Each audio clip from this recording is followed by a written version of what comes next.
कहा जाता है श्रीमद् भागवत गीता सिर्फ एक धर्म के लिए नहीं है, बल्कि इसी धरती के हर इंसान को पढ़ना और समझना चाहिए ताकि वो अपनी ज़िंदगी में सुख, शांति और सफलता को प्राप्त कर सके। भागवत गीता में कुल 18 अध्याय हैं और इन 18 अध्यायों में कुल 700 श्लोक हैं, जो सभी के लिए पढ़ पाना थोड़ा मुश्किल है। इसलिए आज के इस बेहद ही खास वीडियो में हम भागवत गीता के 111 विचारों के बारे में बात करने वाले हैं, जिन्हें आप जानकर भागवत गीता का सही मतलब समझ पाएंगे। इसलिए इन विचारों को आप हर सुबह सुने। श्री कृष्ण कहते हैं, मनुष्य को परिणाम की चिंता किए बिना, लोभ लालच बिना एवं निस्वार्थ और निरपेक्ष होकर अपने कर्तव्यों का पालन करना चाहिए। तरह प्रकाश की ज्योति अंधेरे में चमकती है, ठीक उसी प्रकार सत्य भी चमकता है। इसलिए मनुष्य को हमेशा सत्य की राह पर चलना चाहिए। जिस मनुष्य के अंदर ज्ञान की कमी और ईश्वर में श्रद्धा नहीं होती, वो मनुष्य जीवन में कभी भी आनंद और सफलता को प्राप्त नहीं कर पाता। जिस प्रकार मनुष्य अपने पुराने वस्त्रों को त्याग कर नए वस्त्र धारण करता है, ठीक उसी प्रकार आत्मा पुराने व्यर्थ के शरीर को त्याग कर नए भौतिक शरीर को धारण करती है। कौन क्या कर रहा है, कैसे कर रहा है और क्यों कर रहा है, इन सब से आप जितना दूर रहोगे आप खुश रहोगे।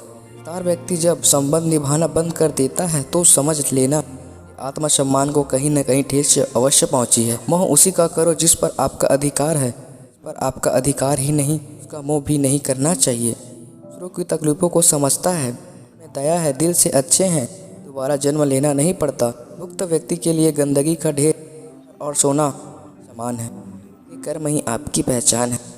एक नाम के हजारों इंसान है। प्रेम सदा माफ़ी मांगना पसंद करता है और अहंकार सदा माफ़ी सुनना पसंद करता है। विषय के बारे में सोचते रहने से मनुष्य को उसकी असिकता होती जाती है। इनसे उन्हें कभी कामना यानी इच्छा पैदा नहीं होती है और कामनाओं में वृद्ध आने से क्रोध की उत्पत्ति होती है। सदैव सहज रहने वाले व्यक्ति के लिए प्रसन्नता न इस लोक में है न ही कहीं और। कर्म वह फल है जिसे इंसान को हर हाल में काटना होने वाला है, वो होकर ही रहता है, और जो नहीं होने वाला वह कभी नहीं होता। ऐसे निश्चय जिसकी बुद्धि में होता है उन्हें चिंता कभी नहीं सताती है।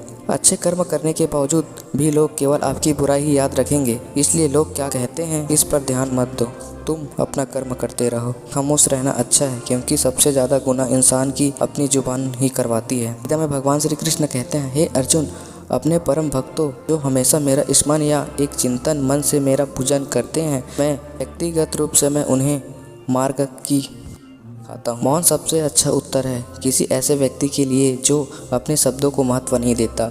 बदल जाओ वक्त के साथ या फिर वक्त बदलना सीखो। मजबूरियों को मत कोसो, हर हाल में चलना सीखो। काम की चिंता ठीक है, पर चिंता इतनी भी नहीं होनी चाहिए कि वह काम ही बिगड़ जाए। अच्छी नीयत से किया गया काम व्यर्थ नहीं जाता और उसका फल आपको ज़रूर मिलता है। कृष्ण कहते हैं, हे अर्जुन, मैं किसी का भाग्य नहीं बनाता, अपना भाग्य खुद बनाता है। आप आज जो कर्म कर रहे हो आपको कल प्राप्त होगा, और आज जो आपके पास है आपके द्वारा किए गए कर्मों का फल है, नहीं उसके कर्म अच्छे या बुरे होते हैं।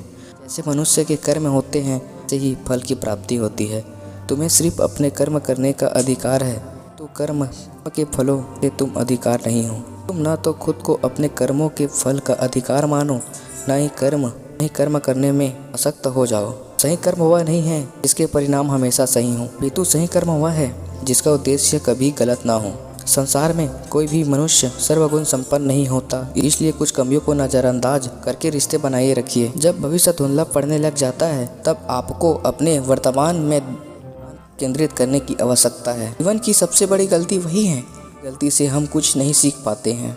हमारा मन कमज़ोर होता है तो परिस्थितियाँ समस्या बन जाती है, और जब हमारा मन स्थित होता है तब परिस्थितियाँ चुनौती बन जाती है। जब हमारा मन मजबूत होता है तो परिस्थितियाँ अवश्य, और जब हमारा मन मजबूत होता है तो परिस्थितियाँ अवसर बन जाती है।